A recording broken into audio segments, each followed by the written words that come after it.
ትምህርት ቤት ነውና አዲስ አስተማሪ ተቀጥሮላቸው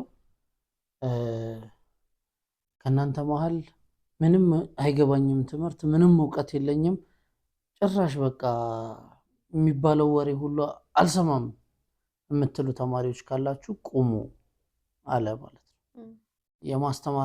መማር ማስተማሩን ሁኔታ ለማሳለጥ ብሎ አላቸው። ያው ቢጠብቅ የሚቆም የለም።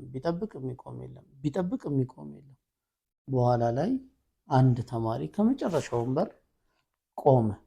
እሺ አንተ ምንም ትምህርት በምንም አይነት መልኩ ቢያስረዱ አይገባህም ማለት ነው ምናምን ብሎ ሲጠይቀው አይ መምህር እኔ እንኳን አይገባኝም ብለው ከቆሙት መሃል ብቸኛ አንተ ስለሆንክ ሼም እንዳይዝ ልደግፍ ብዬ ነው አላለው።